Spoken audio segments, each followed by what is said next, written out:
बिहार सरकार की 7 निश्चय 2, 7 निश्चय 1 उनसे पहले की कार्यकाल में थी, 7 निश्चय 2 अभी वर्तमान सरकार की चल रही है। 7 निश्चय 2 बड़े ही सोची समझी एक व्यवस्था है जो नीतीश सरकार द्वारा लाए गए हैं। और इस निश्चय का सबसे बड़ी विशेषता है कि जब भी जनता दल यू महागठबंधन में शामिल हुआ तो महागठबंधन भी इसका समर्थन किया, और जब ये एनडीए में शामिल हुए तो एनडीए भी समर्थन किया। बिहार के विकास कैसे हो, बिहार में किसको विकास कहते हैं, यह समझने का कार्य नीतीश कुमार के थे। नीतीश कुमार जी जब बिहार की उपलब्धि को दर्शाते हैं तो कहते हैं कि बिहार जहां था वहां से खींच के हम कहां तक ले आए हैं, ये मेरा बिहार का विकास है। चाहे शिक्षा हो, बेरोजगारी हो, सड़क हो या कोई भी सरकार की योजनाएं हैं, उस योजना से पूर्व क्या स्थिति बिहार की थी। इस प्रकार से बिहार का यदि हम प्राचीन, मध्यकाल और आधुनिक काल के बिहार में आकर के देखते हैं तो 7 निश्चय 2 उस संस्कृति की देन है जहां अशोक के कार्यकाल में भी था। क्योंकि मध्यकाल में ऐसा तो कुछ हुआ नहीं, जैसे कोई शासक उभर कर नहीं आया जो बिहार का विकास का आधार दिया। लेकिन शेरशाह एक प्रशासक जरूर था, फिर वो मुगल बादशाह मुगल के तख्त पर बैठ जाते हैं। लेकिन जो अशोक के कार्यकाल का जो विचार था वो कहीं ना कहीं 7 निश्चय 2 में देखने को मिलता है। जो अशोक अपने नीति को जारी करके जो व्यवस्था लाया वो 7 निश्चय 2 के भीतर है। अब देखिए, बिहार का विकास के लिए 7 निश्चय 2 में 7 योजनाओं को उन्होंने शामिल किया। 7 योजना में क्या सब शामिल था? युवा शक्ति बिहार की प्रगति। भारत में यानी विश्व में सबसे अधिक युवा भारत में है और भारत में भी सबसे अधिक युवा बिहार में है। बिहार की युवा यदि गलत दिशा में प्रवाहित हो गई तो बिहार का जो व्यवस्था है, बिहार की अपने सिर्फ संस्कृति बना करके रख ले वही बहुत है, इसकी संस्कृति भी नहीं बचेगी। इसलिए आवश्यकता इस बात का है कि युवा शक्ति को संरक्षण दिया जाए। और युवा शक्ति के संरक्षण के लिए जैसे समय और परिवेश बदल रहा है, यह सरकार उस कार्यक्रम में शामिल किया कि कौशल और उद्यमिता का विकास विभाग का गठन हो गई। आईआईटी और पॉलिटेक्निक जो इंस्टीट्यूट होगी उसके भीतर एक ऐसा टेक्नोलॉजी को डेवलप किया जाए जिस टेक्नोलॉजी के द्वारा यहाँ की वस्तु की क्वालिटी और क्वांटिटी का वृद्धि हो, बेरोजगारी का निदान हो। गांधी जी ने लघु और कुटीर उद्योग की बात किया था। हम विज्ञान और प्रौद्योगिकी के द्वारा हम कृषि का विकास कर सकते हैं, लघु उद्योग को विकास कर सकते हैं। आत्मनिर्भर बिहार बनाने के लिए उन हर युवाओं को रोजगार देना होगा, तो बिहार की जितनी समस्याएं हैं वो खत्म हो जाएगी। और यह एक बहुत बड़ी थॉट है जिसके भीतर युवा शक्ति का संरक्षण यहाँ प्रदान की गई है। हमारे इसी श्रम संसाधन के द्वारा भारत के दूसरा राज्य पंजाब, हरियाणा, महाराष्ट्र या अन्य राज्य गुजरात आत्मनिर्भर होता जा रहा है। लेकिन बिहार की सरकार यदि युवा को घेरने में कामयाबी हासिल कर लेगा तो हम भारत का सबसे विकसित राज्य की श्रेणी में चले जाएंगे। क्योंकि कोई भी देश फक्र महसूस करता है तो नौजवानों के द्वारा करता है। इसलिए यह एक विभाग बना दी गई और इसके भीतर टेक्नोलॉजी पर बल दिया जाएगा। संस्थानों की गुणवत्ता लगातार बढ़ाने पर बल दिया जा रहा है ताकि और भी इसकी बेहतर व्यवस्था की जा सके। Polytechnic college, IIT college, ITI college, ITI college, IIT तो यहाँ एक ही है जो पटना में है। और उसके बाद देखा जाए इंजीनियरिंग कॉलेज हर जिले में खोल दिया गया है ताकि हमारे टेक्नोलॉजी का बेहतर विकास हो सके। प्रमंडल और जिला स्तर पर स्किल सेंटर को डेवलप की जा रही है। उद्यमिता विकास हेतु अनुदान दिए जा रहे हैं ताकि लोग आत्मनिर्भर बन सके। दूसरी योजना ने बताया है सशक्त महिला, सक्षम महिला। महिला को इतना सशक्त किया जाए कि हर महिला सक्षम बिहार में दिखाई पड़े, इसलिए महिला उद्यमिता पर बल दिया जा रहा है। 5 लाख अनुदान और 5 लाख का कर्ज दिए जा रहे हैं ताकि महिला अपने एक आत्मनिर्भरता की ओर जा सके।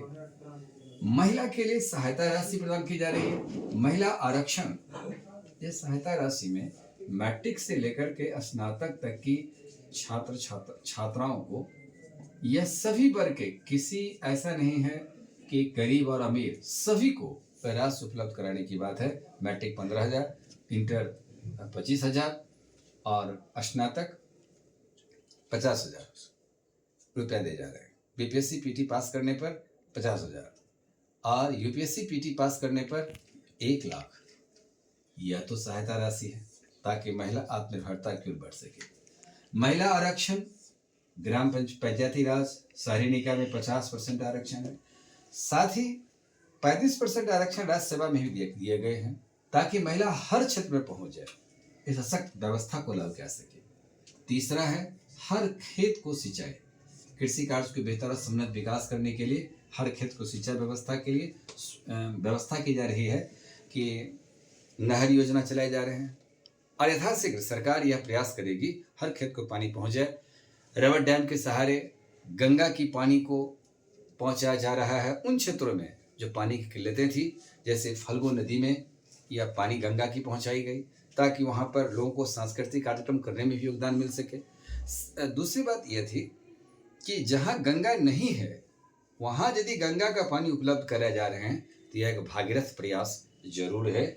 जहां नवादा, गया, नालंदा जैसे क्षेत्रों में पानी पाइप के सहारे पहुंच रही है गंगा की पानी, तो हर खेत तक सिंचाई मिल जाएगी तो कृषि की उर्वरता शक्ति में वृद्धि भी होगी और उत्पादन क्षमता का वृद्धि होगा।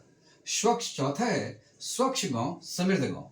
गांव की पवित्रता बने, पर्यावरण से व्यवस्थित रहे, अत्याधिक संसाधनों से युक्त रहे, हर व्यवस्था गांव के भीतर रहे। इसके लिए सोलर लाइट, स्ट्रीट लाइट बनाए जा रहे हैं। जहां गांव अंधकार में था, यह बात तो सही है कि सरकार की सफलतम योजना से बिजली विभाग सबसे अधिक उपलब्धि हासिल किया कि 2018 में हर घर बिजली उपलब्ध करा दिया, जहां 24 घंटे तक यह लाइट व्यवस्था रहती है। ठोस और अपशिष्ट पदार्थ का प्रबंधन किए जा रहे हैं। गांव में भी कचरा प्रबंधन की व्यवस्था किए जा रहे हैं।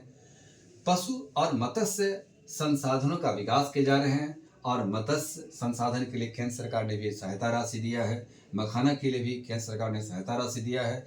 पश्चिमी नहर को विकसित करने के लिए सरकार ने सहायता राशि दिया है ताकि हर खेत तक पानी पहुंच सके, गांव की समृद्धता बना रहे। यह हमारे जो नवयुवक है इसको जो हरास हो रहा है, इस हरास को रोका जा सके। सरकार की एक बहुत करनी थी कि एक कृषि संसाधन, जल संसाधन और मानव संसाधन, इस 3 संसाधनों का विकास के द्वारा ही बिहार का विकास किया जा सकता है। तो यह विकास इस 7 निश्चय योजना में देखी जा रही है।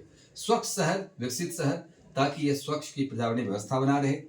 इस शहर के भीतर में विद्युत शवदाह गृह, मोक्षधाम निर्माण, गरीबों के लिए बहुमंजिला इमारत, ड्रेनेज सिस्टम विकसित किए जा रहे ताकि पानी लगने से शहर की जो स्वच्छता है उसमें भी कमी आती है, सड़क टूट जाती है, तो विकसित व्यवस्था नहीं रह पाती है। और हर सिर्फ अभी पटना में कि वृद्धाश्रम बनाए जा रहे हैं। वृद्धाश्रम सिर्फ पटना में है, लेकिन सरकार ने अपनी बजट राशि में वृद्धि किया। हर जिले मुख्यालय में वृद्धाश्रम बनाने की बात कही है। जब जिला हमारा सफल हो जाएगा तब हम अनुमंडल तक पहुंचाएंगे, क्योंकि वृद्ध की कल्याण पर, वृद्ध की समस्या पर ध्यान देना भी एक नवयुवक का काम है।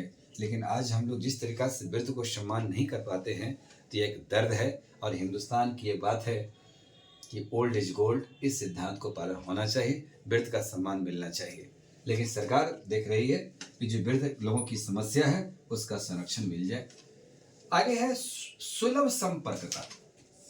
आसानी से हम एक स्थान दूसरे स्थान तक पहुंच सके, इसलिए गांव के हर किसी सड़क को मुख्य सड़क से जोड़ने की काम किए जा रहे हैं, बाईपास से सुरक्षित किए जा रहे हैं, फ्लाईओवर बनाए जा रहे हैं ताकि किसी प्रकार की दुर्घटना का स्थितियां नहीं रह सके।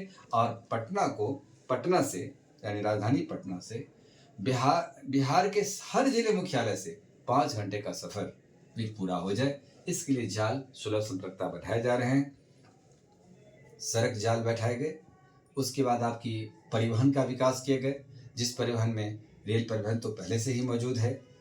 फिर उसके बाद सड़क परिवहन के विकास के लिए बस सेवाएं, जो वोल्वो सेवा है ये हर जिला से पहुंच रही है।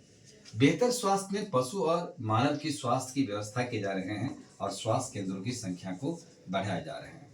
तो मानव स्वास्थ्य का भी देखभाल के लिए हर संभव प्रयास किए जा रहे हैं। ये 7 है, ये 7 विकास केंद्र के 7 जो निश्चय है सरकार की, यदि ये 7 निश्चय हो जाता है तो बिहार में जो एक गुड गवर्नेंस की अवधारणा जो नीतीश कुमार जी का है, ये सभी सफल हो सकता है।